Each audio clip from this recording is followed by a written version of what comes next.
The student will be able to define what differentiate high context culture from low context culture.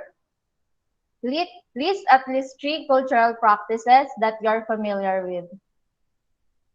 Okay, so before we start our discussion, let's have a game. I called it Take the Privilege. So have you downloaded your bingo card? Yes po. Okay, thank you. So for instruction, you will cross out the statements if you has or had experienced it. So it be an honesty game, guys.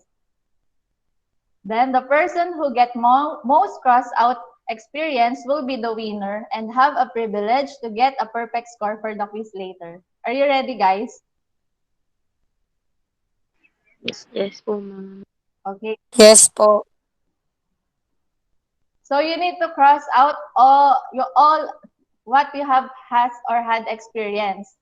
So for letter B, we have had traveled to another country, eat food with their hands as the culture dictate, put hot sauce on most of their food, eat dinner with their family every night, would categorize self as introvert. And for letter I, worn traditional attire from other country, has a favorite sport, has a friend with a disability, has a pet, and a left-handed. And for letter N, like spicy food, put ketchups most of their food, has or had their name mispronounced, has 3 or more siblings. And then for letter G, speak more than one language, coffee lover, has family lived to another country, has a name with a religious or cultural significance, attended an event from another person's culture. And then for letter O, likes food from different country, celebrates holiday that are different from others, name at least 3 different religions, and enjoys the outdoors, and last would categorize self as a perfectionist. So you need to cross out all what you has or had experienced. I'll give you 1 minute to cross out.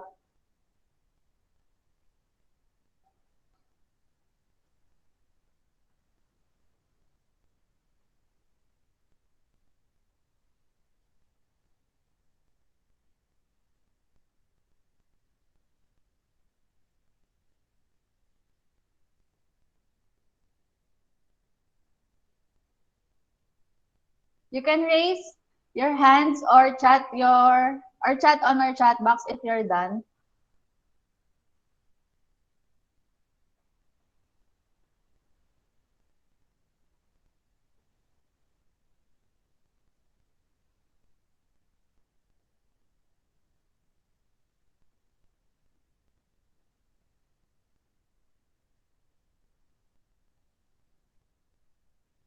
Are you done, guys?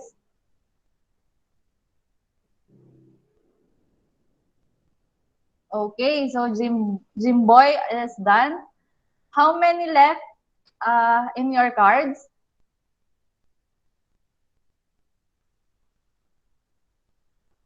Hello po ma'am, good afternoon po. Paulit po.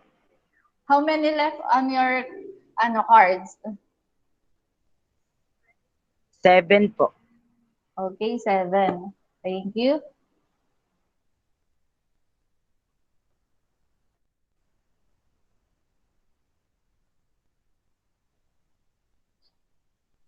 Okay, so who gets the most cross out words from our bingo cards?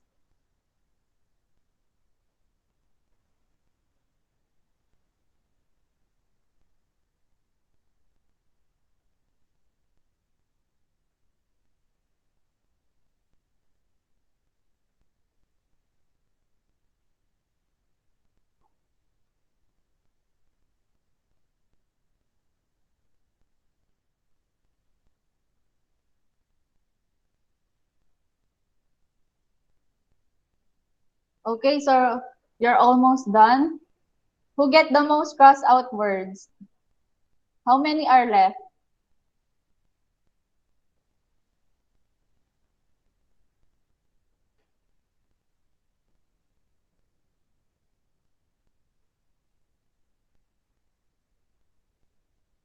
Okay, let's see later who's the winner for this Take the Privilege. So let's now go to our lesson. For our table of content, what is culture? Under the culture, we have culture and co-cultures, strategies to penetrate co-cultural world, then ethnocentrism, cultural relativism, and cultural pluralism, high context cultures, and low context cultures. Okay, our lesson for today is about cultural diversity in workplace. So before we start our discussion, I have a question to you guys. What does culture mean to you? Anyone from the class? Ma'am, ito po yung kinaugalian po. Okay, thank you. Very good. Ano po, ma'am? Ito po yung pamumuhay na kasama natin sa pamumuhay natin sa araw-araw. Okay, thank you, Ansel. Ma'am. Yes. Ma'am, yung kultura po, ito po yung tradisyon natin na kung saan minana pa po natin sa mga ancestors po natin. Okay, thank you. That's good. So, culture. The word culture is derived from the French term, which in turn derives from the Latin word colere, which means to cultivate, nurture, or to tend the earth and grow. Culture encompasses religion, food, language, marriage, music, beliefs, clothes, and how they are being worn, the way or a certain group of people sit, the way everyone greets and accepts visitors, behavior, and million of things. Culture shares etymology with a number of other words related, actively fostering growth. So, culture is the system of knowledge, beliefs, values, customs, behaviors, and artifacts acquired, shared, and used by its member in everyday life. So, part of this system are the rituals, practices, and symbolic and physical artifacts of individuals, groups, institutions, or society that shapes attitude. So, culture is the set of learned behaviors shared by a group of people through interaction. Like what you said, culture is a traditions or a rituals. Next, culture and society, though similar, are different things. Culture are defined by these learned behaviors and schemata. Societies at their simplest can be defined as groups of interactions, interacting individuals. Okay, so it is not easy to separate culture from society because society consists of individuals with culture different in customs, in morals, traits, and traditions and values. So, do you have any questions about culture?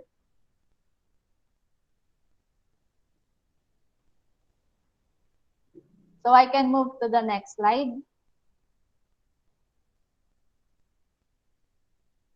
Yes po. Okay, thank you, Ansel. So, under cultures, we have the cultures and co-cultures. So, these are composed of members of same general culture who differ in some ethnic or sociological way from the main culture.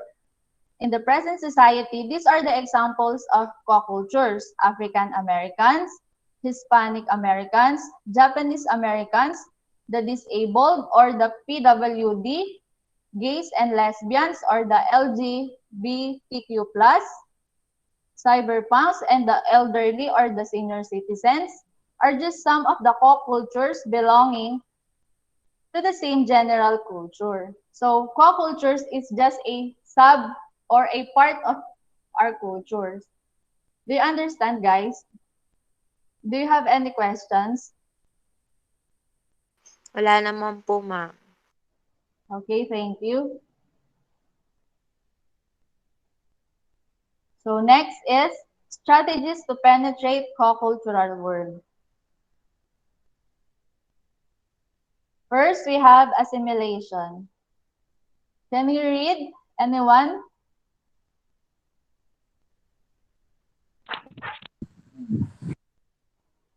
Yes? Um, Genesis? Assimilation is the strategy when co-culture member wants to fit in or join with the members of dominant culture. Okay. So, who's here a Korean fan or a K-pop addict? I know some of you are a K-pop fan. So, do you know the words Korea Boo? Okay, Opo. Korea Boo is the example of assimilation because Koreabo is a non-South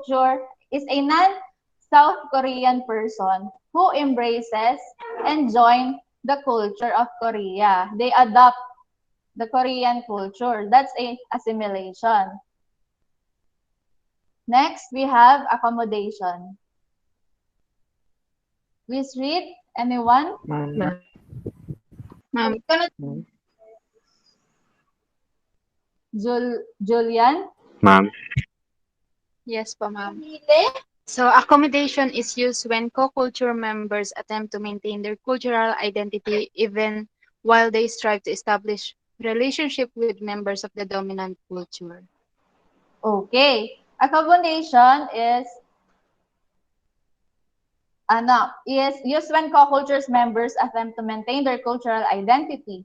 So, for example, Julian goes to Korea and she tries the food, the clothes of what the Korean culture, but they still or they she's still a Filipino. She remained her cultural identity as a Filipino. But she tries to experience the Korean food, the Korean language, and the Korean dresses. So next we have separation. Ma'am. Can you read? Yes, John Michael.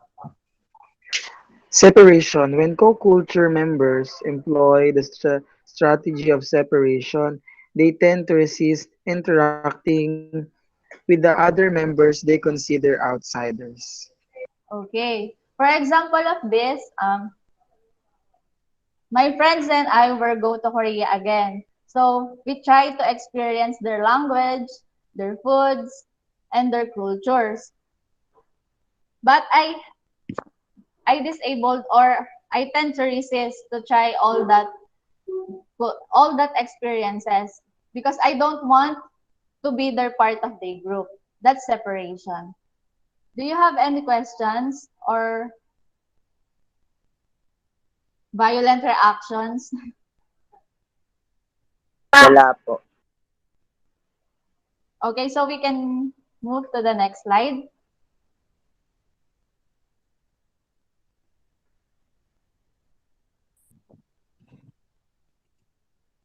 Okay, we have ethnocentrism, cultural relativism, and cultural pluralism.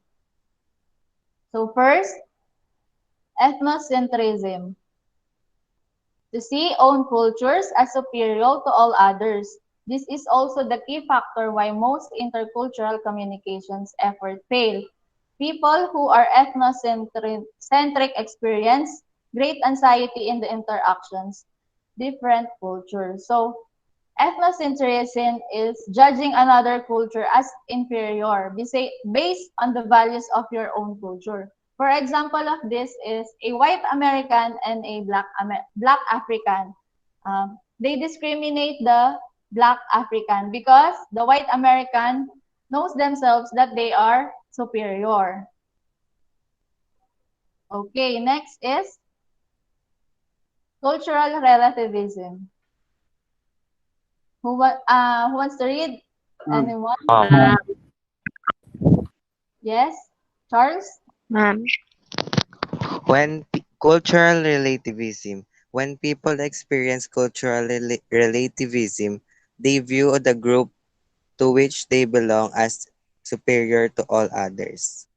Okay. So cultural relativism, they tend to understand behavior of other groups. not judging the culture to their own standards. Next, cultural pluralism. Please read. Ma'am. Ma'am. Violan. Cultural pluralism advocates respect for cultural uniqueness, tolerance for differences, and adherence to the principle of cultural diversity. In a multicultural society, every group is believed to be differently okay, since these differences will shape each country's future. Okay. So cultural pluralism in a society where people with different culture or backgrounds, they tend to respect each other, their own tradition. They respect their differences and their uniqueness. So, do you have questions about ethnocentrism, cultural relativism, and cultural pluralism? Answer for ma'am. Okay, thank you, Julian. Okay, for high context culture, cultures considered high context regarded for using nonverbal and indirect forms of communication. To understand the informations conveyed, communicators must have a great deal of schemata. People with high context cultures are the Asians, Africans, Arabs, Central Europeans, and Latin Americans.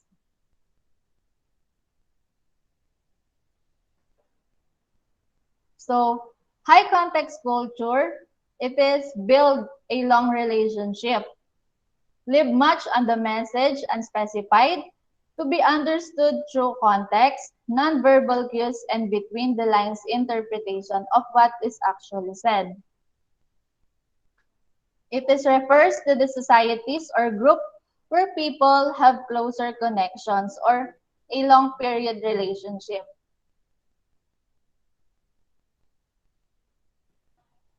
Under the high context culture, we have association. Kindly read. Ma'am. Ma'am. Yes, Karen. Association. Relationship build slowly and depend on trust. Productivity depends on relationships and the group process. The identity of the individual is formed in the groups or in the family, in the community, in work. Social structure and audacity are centralized. Okay, thank you. Next, we have territoriality. Kindly read. Yes, Mark.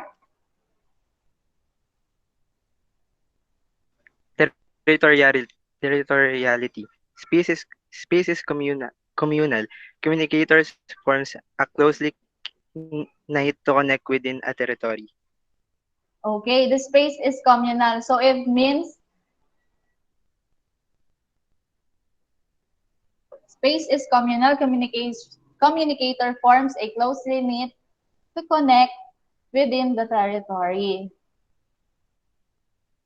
Next is temporality. Kindly read. Ma'am. Ma'am. Yes, Marilyn. Temporality. Everything has its own time, and time is not easily scheduled. Gradual change occurs at the sum as time goes by. Okay, everything has its own time. There's a time for everything. Next, learning. Ma'am. Yes. Ma'am. Yes, Marilyn. Learning. Multiple sources of information are used. Thinking proceeds from general to specific. To accurately learn, group participants observe, model, demonstrate, and practice. Okay, thank you. Next, we have the low context culture. So a low context cultures relies on explicit communications. Hence, more information is not understood if not are deleted. United States, Australia, and some parts of Western Europe are examples of countries with low context cultures. low context cultures often display the following tendencies. So low context cultures emphasize the use of direct and precise spoken or written words in transmitting messages. So the high context cultures refers to the society or groups where people have a closer connection or long period. But in low context cultures, they have a shorter connection. They, for example, they stating more directly what you want to feel. For low context culture, we have association. Who wants to read? Ma'am. Yes, Ian. Yes po, ma'am. Association means relationship begin and end quickly. Paying attention to the internal processes is the basis of a productive work. For the decentralization of the societal components, each accomplishes individually for the common good. Okay, thank you. Next, we have the interaction. Yes, John Paul. Interaction. Non-verbal elements are not significant. Verbal messages are, as well as exchange of facts, ideas, and opinions are observable. Okay, thank you. Then we have territoriality. Yes, Jimboy. Territoriality.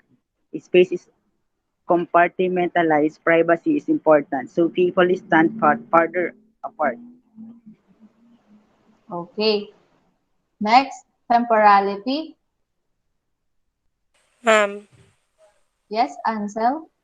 temporality. Events and tasks are scheduled and to be done at particular times. Change is fast and time is a commodity to be spent or saved. One's time is one's own.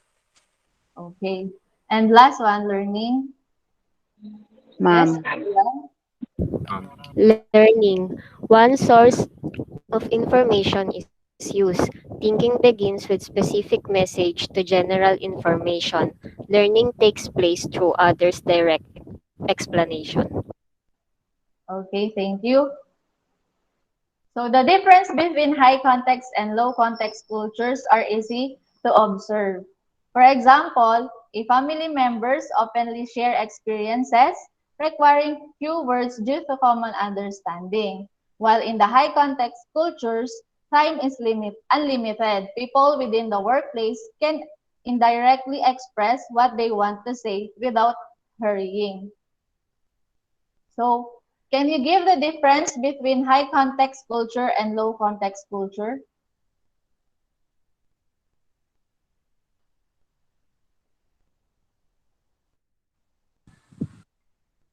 Ma'am. Yes, Genesis? Yung high context culture po, siya po yung indirect communications po.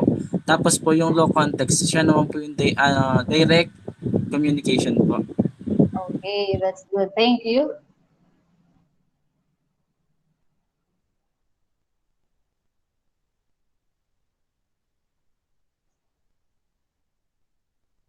So, cultural differences shape every aspect of global communication. High context cultures prefer face-to-face interaction rather than written transcripts. They recommend to build good relationship, better understanding, and empathy, visuals and oral cues like body language, silence and pauses, and observable nonverbal signals.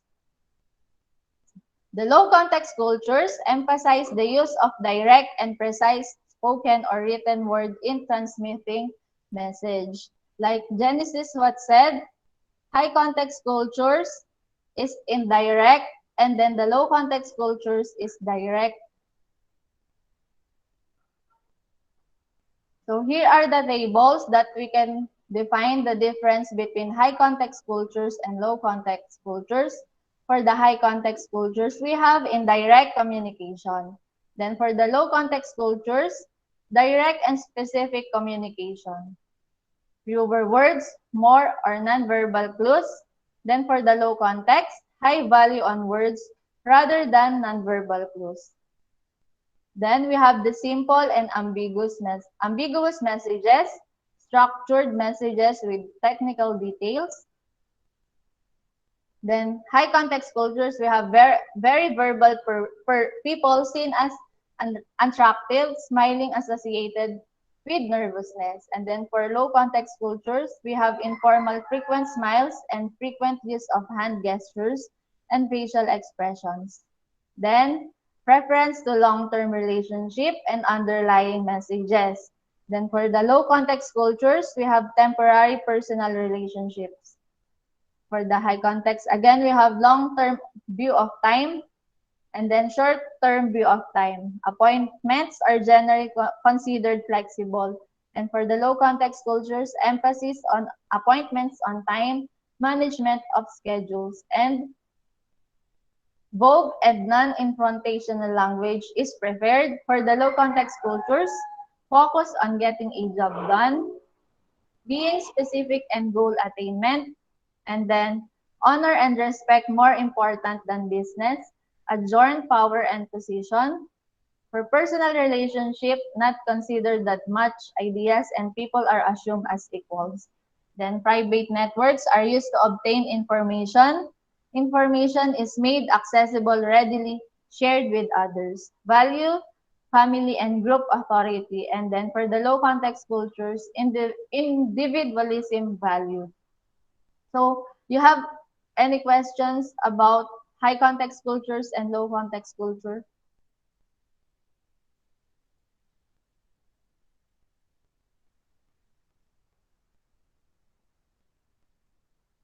So I think you don't have any questions. Wala na po, ma'am. Okay, thank you, Jen Roma. So I have a questions again. When people from other countries think about our culture, what they usually think of?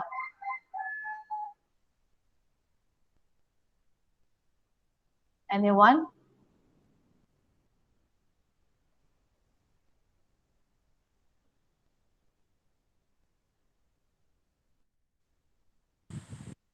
Ma'am, pwede ba Tagalog? Okay, Genesis. Siguro po ma'am, usually po yung mga taga-ibang bansa, iniisip po sa culture natin na, wow, itong culture na 'to, maganda yung culture nila kasi apakayaman nila sa dagat. Usually marami din po tayong mga dialect na ginagamit. Kaya po siguro 'pag nakikita nila yung Philippines, ang yaman nila sa dagat, parang ang ganda ng kultura nila, in the terms of language, in the terms of place na napapakita naman po natin yung historical background nito. Halimbawa po, the Port Santiago, nakikita po dun yung historia na ah, kultura na na-adapt natin hanggang sa kasalukuyan po, ma'am. Yan po. Okay, thank you, Genesis. Ma'am, ako po. Okay, Julian. Para po sa akin, kung makita man po tayo yung makita po yung cultures na meron po tayo. Sa tingin ko po yung naiisip po nila na wiwirdohan sila. For example po, yung culture po natin na pag kumakain po tayo, nagkakamay po tayo. Tapos yung pagbe-bless po, yung paggamit ng po at opo kasi sa kanila, hindi nila ginagawa yon. Instead of nagmamano, yung ginagawa po nila mga beso-beso or kiss. So, sa tingin ko lang po na wiwirdohan po sila. Okay, thank you. Ma'am, Yes, John Michael.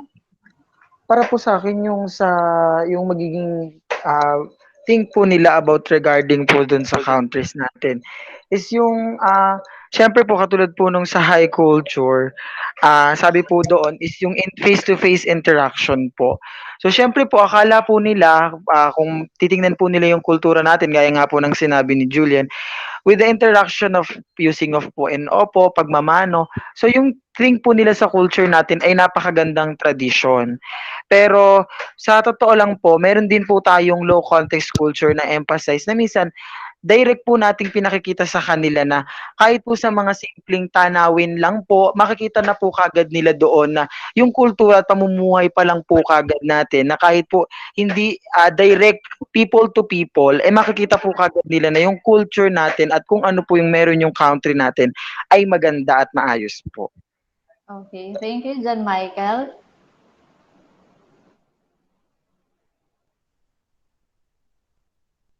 Okay, yes, John Paul. Ma'am, sa tingin ko po, yung nakikita po ng ibang bansa po, doon po sa culture po natin is, ano po, may authenticity po tsaka uniqueness. Halimbawa po yun sa language. Alam naman po natin na yung Pilipinas is may iba't iba pong language na ginagamit.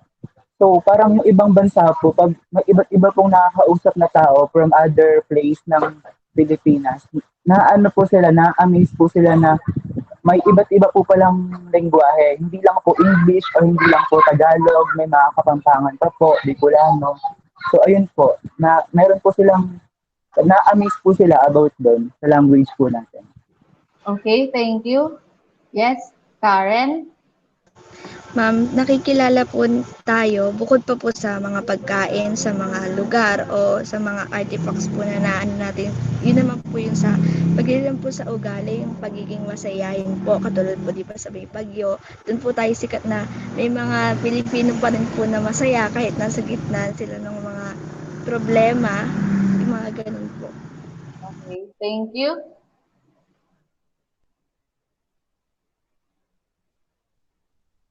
So, John Roma said, think about cultures.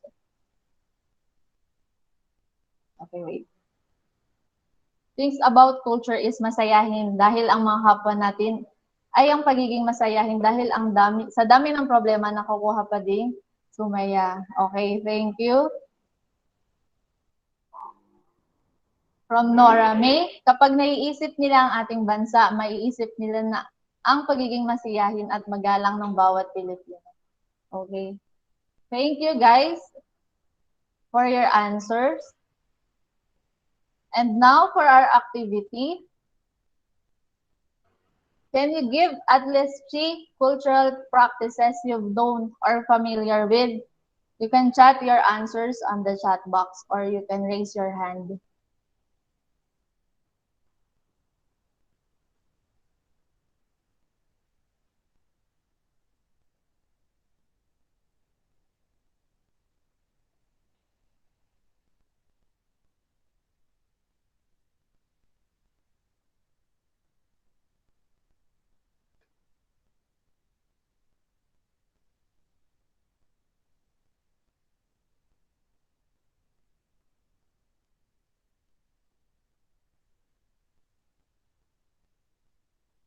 Ma'am, Yes, Jimboy?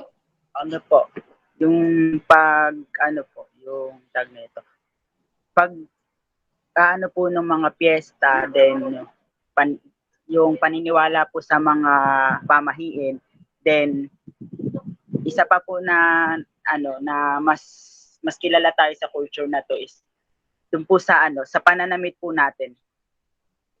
Okay, thank you.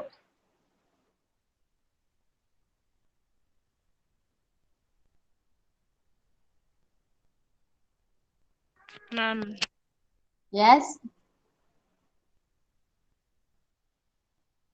Rika po. Yes, Ika. Yung tatlo po, para po sa akin yung tatlo po na ano, is yung pag, pagbabayanihan po. Tapos yung may takot po sa Diyos kasi malapit po tayo sa religions po na Katoliko. Then, mapagmahal po. Yun po. Okay, thank you for your answer. Ma'am, dagdag ko din po yung ano, yung tradition po natin na naging kultura na din po natin na tuwing Undas po ay tumutungo po tayo sa mahal natin sa buhay, mga yumaong mahal natin sa buhay. Okay, thank you, Genesis, for your answer. Like what you said, pagmamano, pagiging magalang, mapagmahal, and may takot sa Diyos.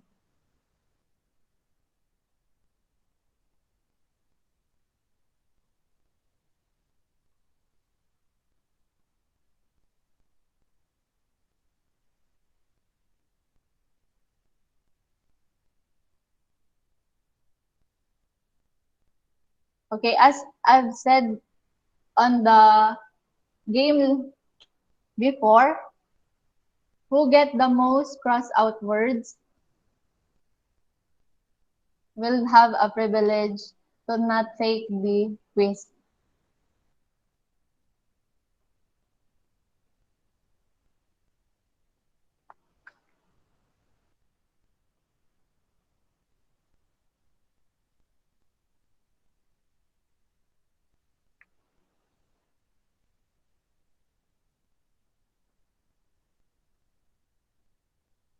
Okay, family-oriented, hospitable, and masayahin.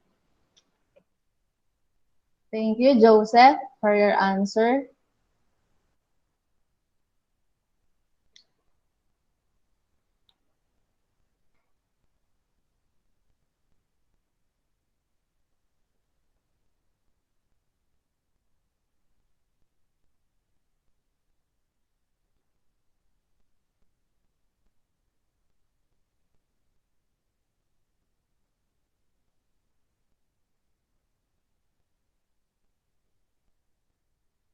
So for your quiz, here is the Google form. I will send it on the chat box.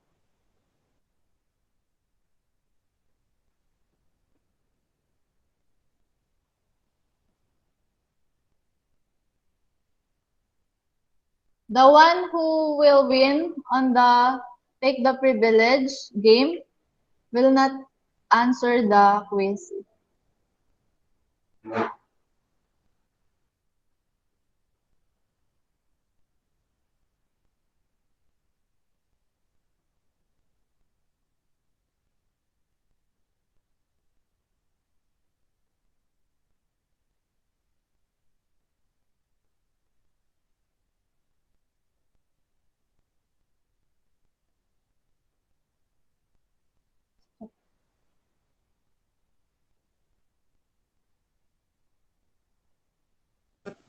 Pwede na po magsagot, ma'am.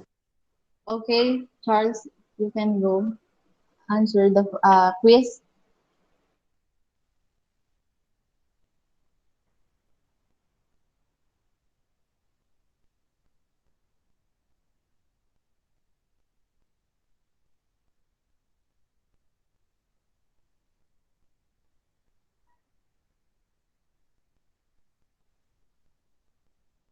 May I know who gets the most cross out words from the bingo card?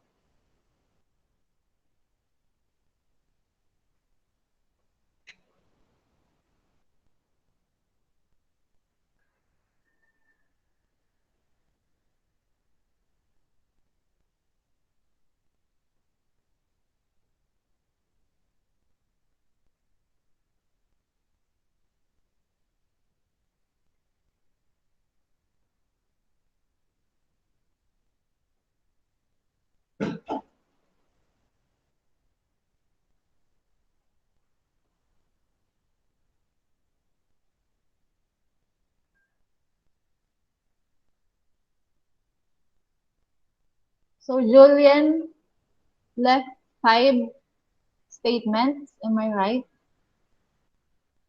Yes po, ma'am. Lower than 5? Meron ba?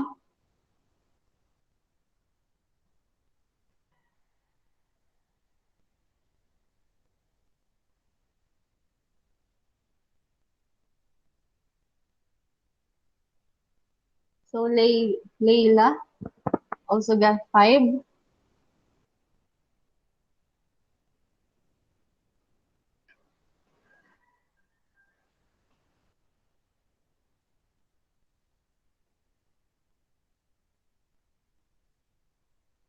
So Layla and Julian will have a privilege to not take the quiz.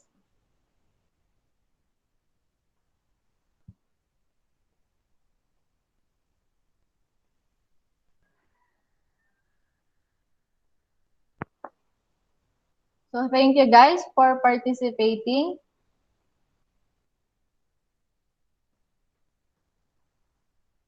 Do you have any questions about cultural diversity?